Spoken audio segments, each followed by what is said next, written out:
Hier soir, je suis allée voir la nouvelle production de Carmen, ici, au Metropolitan Opera of New York, baby!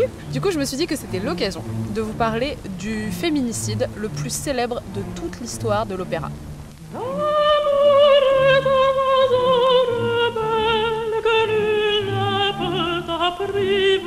Carmen, c'est un personnage de femme libre, de femme qui fait ce qu'elle a envie. Et donc, c'est une femme qui a des histoires d'amour avec pas mal de garçons différents. L'opéra commence et elle jette son dévolu sur un militaire, un jeune soldat, Don José. Don José, un gentil fils à sa maman et donc qui est un petit peu apeuré. La Carmencita l'effraie un petit peu. Finalement, Carmen et Don José se retrouvent en tête-à-tête parce que Carmen est en garde à vue et Don José la garde à vue.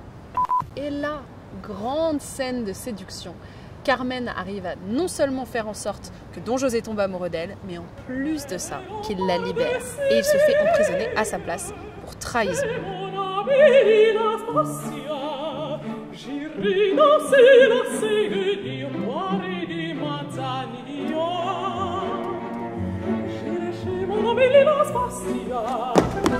Deux mois plus tard, Carmen, toujours assez amoureuse de Don José, le retrouve. Ils sont sur le point de ken, mais là, les clairons retentissent et Don José dit à Carmen « Attends, désolé, on peut pas ken ce soir, il faut que je réponde à l'appel et que je rentre à la caserne. » Et Carmen, elle est là « Pardon ?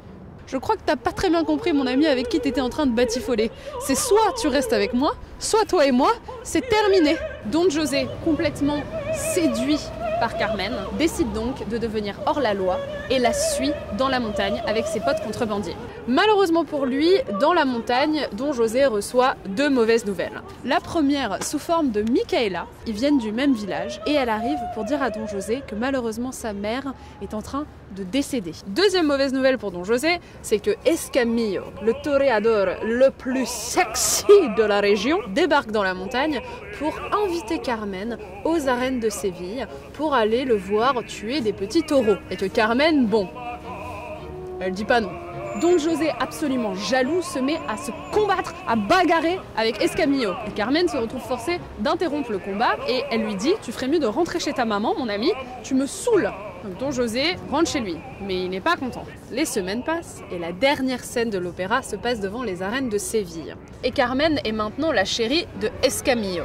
Au moment de rentrer dans l'arène, Carmen se retrouve face à un Don José mal en point. Il la supplie de le reprendre. Et elle lui dit non. Et elle lui jette la bague qu'il lui avait offerte quand ils étaient ensemble. Comme ça là. Clac! Don José n'apprécie guère. Et il la poignarde comme ça. Et elle meurt. Carmen, c'est un opéra que je recommande à quiconque veut découvrir l'opéra pour la première fois. Parce que dans une seule œuvre, Bizet arrive à écrire au moins 5 tubes. C'est-à-dire tu vas à l'opéra, tu découvres, mais tu connais déjà la moitié de la musique par cœur.